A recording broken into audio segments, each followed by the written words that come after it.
മലപ്പുറം ഉപതെരഞ്ഞെടുപ്പിലെ തിരിച്ചടിയെ തുടർന്ന് ബിജെപിയിൽ പൊട്ടിത്തെറി. കുമ്മനം രാജിവെക്കണമെന്നൊരു വിഭാഗം. ബിജെപി സംസ്ഥാന കോർ കമ്മിറ്റി യോഗം ഇന്ന് പാലക്കാട് നടക്കും. തമിഴ്നാട്ടിൽ അണ്ണാ DMKയിൽ നിന്ന് ശശികലയെ പുറത്താക്കാൻ മുഖ്യമന്ത്രി പളനിസ്വാമിയും പനീർസെൽവവും കൈകോർക്കുന്നു. തിരക്കിട്ട രാഷ്ട്രീയ നീക്കങ്ങളാണ് നടക്കുന്നത്. അണ്ണാ DMK അമ്മ, അണ്ണാ DMK പുരട്ചി തലൈവി വിഭാഗങ്ങൾ ചർച്ച നടത്തുന്നു. പാർട്ടി ഒരുമയോടെ മുന്നോട്ട് പോകുമെന്ന് ഒ പനീർസെൽവം വ്യക്തമാക്കി. തെരഞ്ഞെടുപ്പ് കമ്മീഷന് കൈക്കൂലി കൊടുത്ത് സ്വാധീനിക്കാൻ ശ്രമിച്ചതിന് TTV ദിനകരനെതിരെ ക്രൈംബ്രാഞ്ച് കേസെടുത്തതിന് തുടർച്ചയായാണ് പുതിയ രാഷ്ട്രീയ നീക്കങ്ങൾ. ശശികലയെയും ദിനകരനെയും പാർട്ടിയിൽ നിന്ന് പുറത്താക്കിയേക്കും എന്ന സൂചനകളുമാണ് വരുന്നത്. മനു ശങ്കർ ചേരുന്നുണ്ട് വിവരങ്ങളുമായി. മനു, വലിയ രീതിയിൽ ഉള്ള നീക്കങ്ങളാണ് തമിഴകത്ത് നടക്കുന്നത്. നമുക്കറിയാം ജയലളിതയുടെ മരണത്തിന് ശേഷം സംഭവിച്ചിട്ടുള്ള കാര്യങ്ങൾ. പക്ഷേ ഇപ്പോഴത്തെ ഈ ഒരു പശ്ചാത്തലത്തിൽ വലിയൊരു തിരിച്ചടി ശശികലയ്ക്ക് ഉണ്ടാകുന്നു എന്ന് വേണം മനസ്സിലാക്കാൻ. എങ്ങനെയാണ് വിവരങ്ങൾ?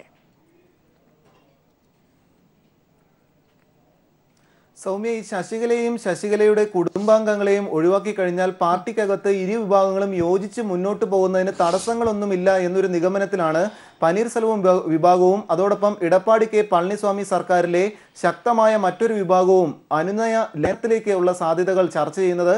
കഴിഞ്ഞ ദിവസം ഈ അനധികൃത സ്വത്ത് സമ്പാദന കേസിൽ ജയിലിലായ ശശികലയും മറ്റും സന്ദർശിക്കുന്നതിനായി ഡെപ്യൂട്ടി ജനറൽ സെക്രട്ടറി കൂടിയായ TTV ദിനകരൻ ബംഗളൂരുവിലേക്കും മറ്റും തിരിച്ചിരുന്നു. ഈ ഒരു സമയത്താണ് മന്ത്രി P. തങ്കമണിയുടെ വസതിയിൽ 16 മന്ത്രിമാരും പ്രമുഖ MLA മാരും യോഗം ചേർന്നത്. ഈ യോഗത്തിന് ശേഷം പനീർസെൽവം വിഭാഗത്തോട് ഒരുമിച്ച് കൈകോർത്തൊരു രാഷ്ട്രീയ സമീപനം നടത്തിയാൽ അത് പാർട്ടിക്ക് ഗുണകരമാകുമെന്നൊരു വിലയിരുത്തലാണ് ഉണ്ടായത്. ഇത് സംബന്ധിച്ചുള്ള ചർച്ചകൾ പുരോഗമിച്ച് ഇന്ന് ഈ അനുനയം സംബന്ധിച്ചുള്ളൊരു പ്രഖ്യാപനം പോലും നടത്തിയേക്കുമെന്ന സൂചനകളാണ് ലഭിക്കുന്നത്. ഈ ചർച്ചയ്ക്ക് ശേഷം രാത്രി 11 മണിക്ക് ധനമന്ത്രി ജയകുമാർ മാധ്യമങ്ങളെ കണ്ടിരുന്നു. ഇതിനുശേഷം അറിയിച്ചത് TTV ദിനകരന്റെയും അതോടൊപ്പം ശശികലയുടെയും ജനറൽ സെക്രട്ടറി സ്ഥാനം സംബന്ധിച്ച് ചോദ്യം ചെയ്തുകൊണ്ട് പനീർസെൽവം തന്നെ കേന്ദ്ര തെരഞ്ഞെടുപ്പ് കമ്മീഷനെ സമീപിച്ചിട്ടുണ്ട്. അതിനാൽ തന്നെ ഇതിൽ പിന്തുണച്ചുകൊണ്ട് എല്ലാ MLA മാരും പിന്തുണച്ച് സത്യവാങ്മൂലം കേന്ദ്ര തെരഞ്ഞെടുപ്പ് കമ്മീഷന് നൽകുമെന്നും ധനമന്ത്രി ജയകുമാർ വ്യക്തമാക്കുകയുണ്ടായി. അതിനാൽ തന്നെ വളരെ വ്യക്തമായി തന്നെ എടപ്പാടി കെ പളനിസ്വാമി സർക്കാരിൽ നിന്നുകൂടി പനീർസെൽവം വിഭാഗത്തെ യോജിപ്പിച്ചുകൊണ്ട് സർക്കാർ മുന്നോട്ട് കൊണ്ടുപോകുക എന്നൊരു നീക്കത്തിലേക്കാണ് കടക്കുന്നത്. പക്ഷേ ശശികല വിഭാഗവും ഇതിന് മറുതന്ത്രങ്ങൾ വലിയ രീതിയിൽ വിലയിരുത്തുന്നുണ്ട്.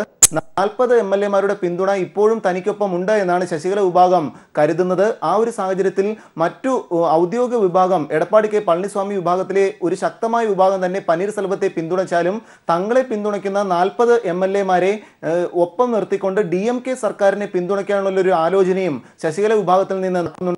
എന്തായാലും ശക്തമായ രാഷ്ട്രീയ കരുനീക്കങ്ങളാണ് തമിഴ്നാട്ടിൽ പുരോഗമിക്കുന്നത്.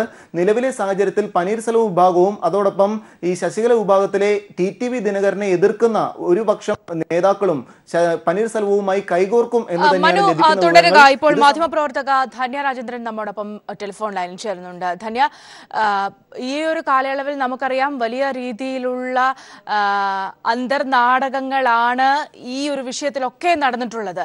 ഒരുപക്ഷെ അതിന്റെ ഒരു റിസൾട്ട് ആയിരിക്കും, അവസാന റിസൾട്ടിലേക്കായിരിക്കുമോ ഇപ്പോൾ കാര്യങ്ങൾ ചെന്നെത്തുക?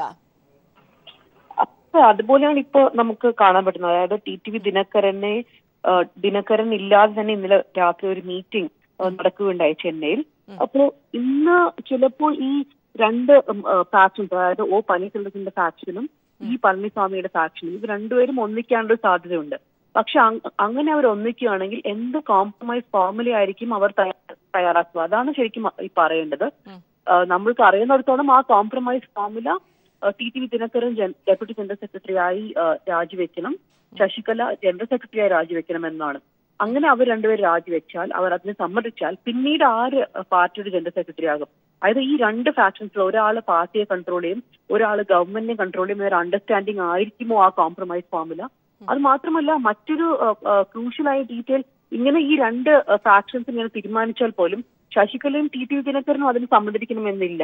അത് മാത്രമല്ല, അവരുടെ കരുനീക്കങ്ങൾ നടക്കും. അതായത് MLAs-നെ അവരുടെ ഭാഗത്ത് തന്നെ നിർത്താനായി, മിനിസ്റ്റേഴ്സിനെ അവരുടെ ഭാഗത്ത് തന്നെ നിർത്താനായി അവരും പല നീക്കങ്ങൾ നടത്തുന്നതായിരിക്കും. എനിക്ക് തോന്നുന്നു അതാണ് ഇന്ന് സംഭവിക്കാൻ പോകുന്നത്.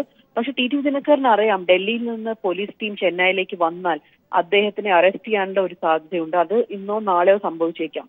അതിനു മുമ്പ് തന്നെ കാര്യങ്ങൾ ചെയ്യേണ്ടതാണ്. എന്നാൽ 2-3 ദിവസത്തേക്ക് ജയിലിൽ പോയാൽ, അതായത് ബെയിൽ കിട്ടുന്നവരെ ജയിലിൽ കഴിയേണ്ടി വന്നാൽ, ആ സമയത്തിനുള്ളിൽ തന്നെ അദ്ദേഹത്തിന്റെ ആബ്സെൻസിൽ ഈ മേജർ നടക്കാനുള്ള എല്ലാ സാധ്യതകളുണ്ട്. ധന്യ, ഇവിടെ അതായത് നമുക്കറിയാം ജയലളിത ജയിലിൽ കിടന്ന ഒരു സാഹചര്യം, അതേ സാഹചര്യത്തിൽ തന്നെ കാര്യങ്ങൾ കൈകാര്യം ചെയ്യാമെന്ന ഒരു ആത്മവിശ്വാസം ജയിലിലേക്ക് പോകുമ്പോൾ ശശികലയ്ക്കും ഉണ്ടായിരുന്നു. എന്നാൽ ജയിലിൽ കിടക്കുന്ന ശശികല അത്രയേറെ ദുർബലയാണോ, യാതൊരു വിധത്തിലും കാര്യങ്ങൾ നിയന്ത്രിക്കാൻ കഴിയാത്തൊരവസ്ഥയിലേക്ക് ദിനകരനെ ഉപയോഗിച്ച് കാര്യങ്ങൾ മുന്നോട്ട് കൊണ്ടുപോകാം എന്ന ആ ഒരു പ്രതീക്ഷ ഒരു രീതിയിലും ഇപ്പോൾ ശശികലയ്ക്കില്ലാത്തൊരവസ്ഥയാണോ?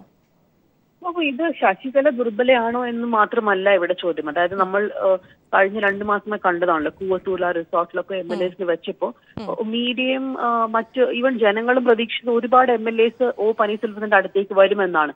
പക്ഷെ അധികം പേര് വന്നില്ല. ശശികലയ്ക്ക് ആ ഒരു ബലമുണ്ടായിരുന്നു അവരെ കൂടെ വെക്കേണ്ടത്. പിന്നീട് അവർ ജയിലിലേക്ക് പോയി. എന്നിട്ട് പോലും ഈ MLAs എല്ലാവരും അസംബ്ലിയിൽ വന്ന് വോട്ട് ചെയ്യുകയും ഈ പളനിസ്വാമി ചീഫ് മിനിസ്റ്ററായി സത്യപ്രതിജ്ഞ ചെയ്യുകയും ചെയ്തു. പക്ഷെ ഇപ്പോൾ എന്താണ് വ്യത്യാസം? ശശികലയുടെ ബലം കുറയുകയാണോ? അത് എനിക്ക് തോന്നുന്നു അതല്ല അവിടെ സംഭവിക്കുന്നത്. പല പ്രാവശ്യമായി ഇൻകം ടാക്സ് റെയ്ഡുകൾ നടക്കുന്നു. അവസാനമായി ഹെൽത്ത് മിനിസ്റ്റർ വിജയഭാസ്കറുടെ വീട്ടിൽ ഒരു ഇൻകം ടാക്സ് റെയ്ഡ് നടക്കുന്നു. പിന്നീട് ടി ദിനകരന്റെ മേൽ ഒരു FIR രജിസ്റ്റർ ചെയ്യപ്പെടുന്നു ഡൽഹിയിൽ. ഇതാണ് AIADMK മിനിസ്റ്റേഴ്സിനും MLAസിനെയും ഭയപ്പെടുത്തിയിരിക്കുന്നത്. അതായത് ഇപ്പോൾ ഒരു ഭയമുണ്ട്, അവർ ശശികലയുടെ ക്യാമ്പിൽ നിന്നാൽ സെൻട്രൽ ഗവൺമെന്റ് BJP അവർക്കെതിരെ ആക്ട് ചെയ്യും. അതായത് ഒരു പൊതുധാരണ ഇപ്പോൾ AIADMK MLAസിന്റെ ഇടയിലുള്ളത്, BJPക്ക് ശശികലയും ടി ദിനകരനെയും ഇഷ്ടമല്ല, അവരെ റിമൂവ് ചെയ്യണമെന്നാണ്. അതുകൊണ്ട് അവരുടെ കൂടെ ആര് നിൽക്കുന്നു, അവരെ എല്ലാവരും അവർ ഇൻകം ടാക്സ് ഡിപ്പാർട്ട്മെന്റ് ഉപയോഗിച്ച് അവർ റെയ്ഡ് ചെയ്യപ്പെടും എന്നാണ് ഒരു വിശ്വാസം.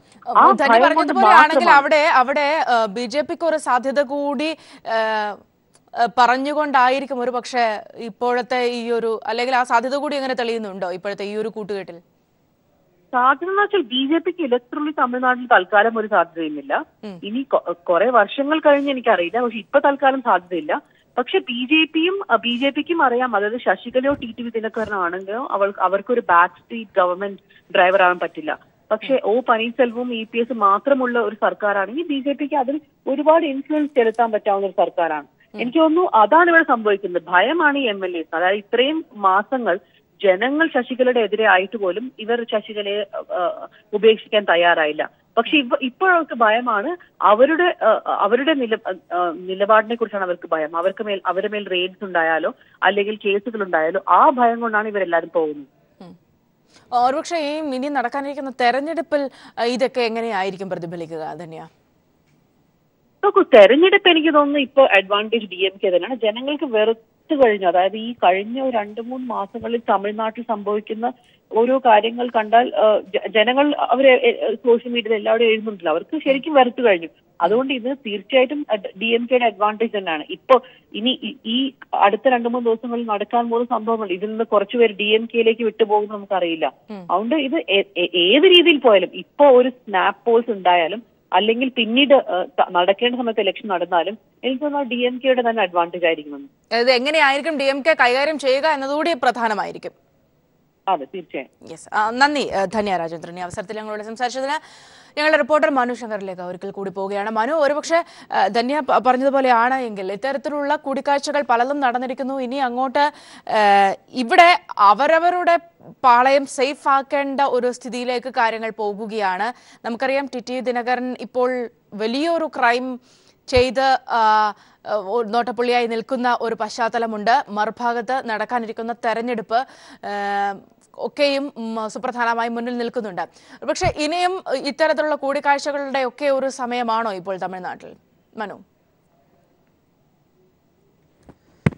തീർച്ചയായും അങ്ങനെയാണ്. ഇനി ഒരു അവസാനവട്ട കൂടിക്കാഴ്ച കൂടി പ്രതീക്ഷിക്കാം. അണ്ണാ DMK അമ്മ, അണ്ണാ DMK പുരട്ചി തലേവി ഇരു വിഭാഗങ്ങളുടെയും ഐക്യ പ്രഖ്യാപനം ഇന്ന് തന്നെ ഉണ്ടായേക്കുമെന്ന പ്രതീക്ഷയാണുള്ളത്. ഇത് സംബന്ധിച്ചുള്ള സജീവ ചർച്ചകൾ പുരോഗമിക്കുകയുമാണ്. പ്രധാനമായും ഇത്തരമൊരു പരസ്യ എതിർപ്പിലേക്ക് കാര്യങ്ങൾ വഴിവെച്ചത് 2 കാരണങ്ങളായിരുന്നു. ഒന്ന്, RK നഗർ ഉപതെരഞ്ഞെടുപ്പുമായി ബന്ധപ്പെട്ട് വലിയ ഒരു വോട്ടർമാർക്ക് പണം നൽകിയെന്നൊരു ആരോപണം ശക്തമാവുകയും ഇതിന്റെ വീഡിയോ തെളിവുകൾ പുറത്തു വരികയും ചെയ്തിരുന്നു. ഇതിന് പിന്നാലെ ആരോഗ്യമന്ത്രി വിജയ് ഭാസ്കറിന്റെ വീട്ടിൽ ആദായനികുതി വകുപ്പ് വകുപ്പ് റെയ്ഡ് നടത്തുകയും കോടികൾ പിടിച്ചെടുക്കുകയും ചെയ്യുന്നു.